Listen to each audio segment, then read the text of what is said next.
Okay, one of the things I wanted to share with you yet, they have knees and stuff, you know, that stick out. So what I did was I'm going to take a smaller knife and kind of just round this out a little bit to give it the illusion that there'll be a little bit of a knee there. So how do you do that? Well, without really drawing a circle, kind of blend that in. So what we're doing is we're just scooping out the bottom part of the leg. You see how it's starting to be a little bit of a shape, and then we're going to go a little bit further above that.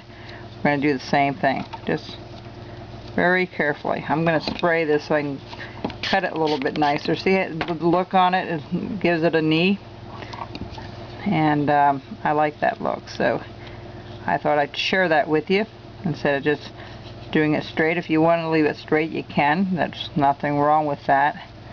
But I think giving it more of a knee look to it, I think makes it look nice. So all you're doing is kind of scooping out here a little bit, and here, here, and here. Alright, and then see that knee is coming up? See? You don't really have to draw it on there, you just kind of casually, or not very subtly, cut this out. Give it a little bit of a knee here. There we go. Now I can go underneath a little bit. Yep.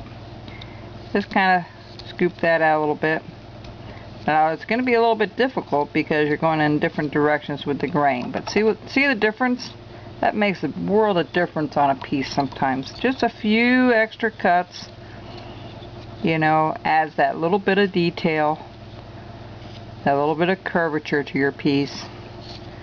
That makes it stand out a little bit more than not doing it. Alright, so and we can redefine that middle line if we need to do that.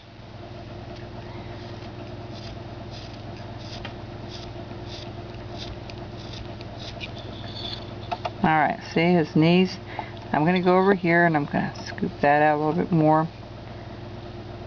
I definitely want a distinction where his feet and the hoofs meet. Okay, if that's not clear enough, you go back and recut it.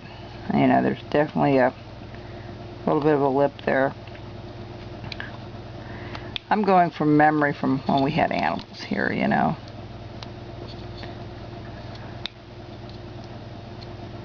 It's not just an easy transition. There's a definite transition between the feet and the legs.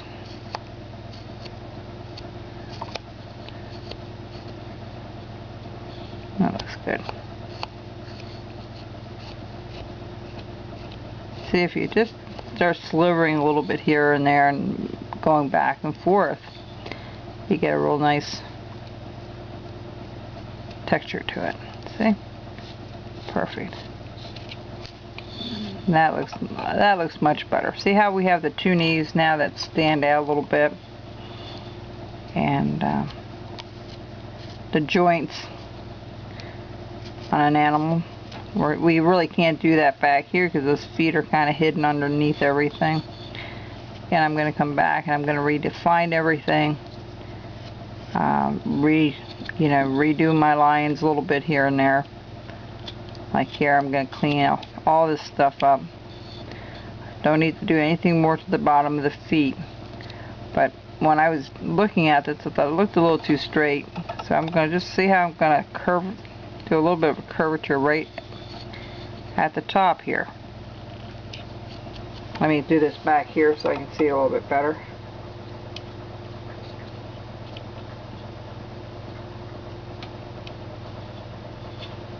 And also on the bottom, I'll do the same thing.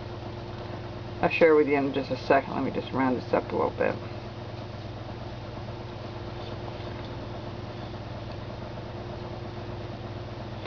When you do this, it just adds a little bit more to your piece. And okay, so there's our feet, our little knees. See how it goes down, and then there's a little bit of a curvature. Just adds a little more dimension to it. And I just wanted to make sure you knew that. It's the same thing here. You know, if you come straight across, or if you hollow this out just a tad to give it a little bit of a cheek. I'm sorry, let me rephrase that. When you cut this out, you know, you come up here and you cut this portion of the face out, it just gives you a little bit of a indentation for the cheek. So I'm going to go ahead and finish up that last little hoodinky on the top, and then he'll be ready to paint, and then I'll have to do another one before I actually paint it, because I don't want to mix the paints twice. And that's what I would recommend for you as well. If you want things a little more uniform and even, I would make sure that you paint them to do your second piece and carve it, you know, and paint it up as soon as you can when they're both done. Alright? That way you don't have to mix the paints twice. And if you're like me, you rather do this portion of it than the painting. But the painting will get done. And I haven't figured out how to do Noah's Ark yet, the actual Ark. I have a couple of ideas in my head, and it's just a matter of maybe getting some wood and seeing if we can do it fairly simple.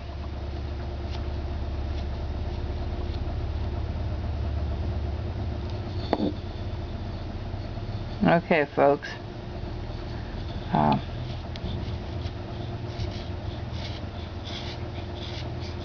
I keep trimming this down a little bit more. The thinner you can get this, the more of a giraffe it's going to look like, okay? But you also don't want to go so thin that it looks very odd. Unless you really want, you know, caricatures, you can make it really super skinny if you want. You wouldn't be in the wrong to do that. But it's all your preference on what you want it to look like. Alright, so there's our giraffe. Alright. If I can get it in the picture. He's a little bigger than I wanted him to be. I'm going to finish up his last little horn up there, and you know, maybe get a little more of a curvature in the back here, just a little bit. You know, because they're very thin and they have a lot of curvatures and such. All right.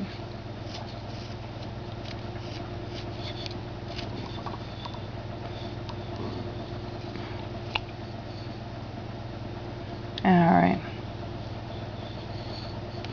Let me look at something here. Just give me a second here.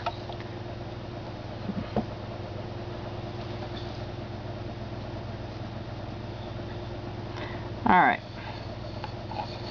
Not real happy with that way that looks. So let's just kind of trim this down a little bit.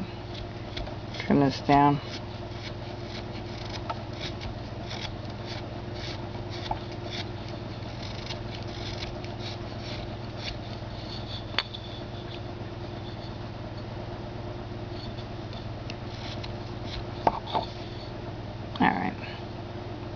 Alright, we're going to leave it the way it is, and I think because I did the tail here, and I'm going to maybe bring this down just a tad more.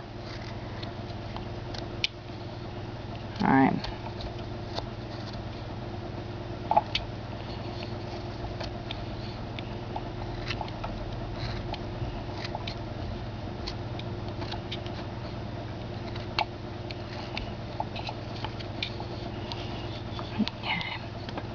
That's a little better. That's what I like there. Okay. Alright, well, we'll keep on going here and keep fussing with it, and we'll go ahead and paint it soon. Okay, take care.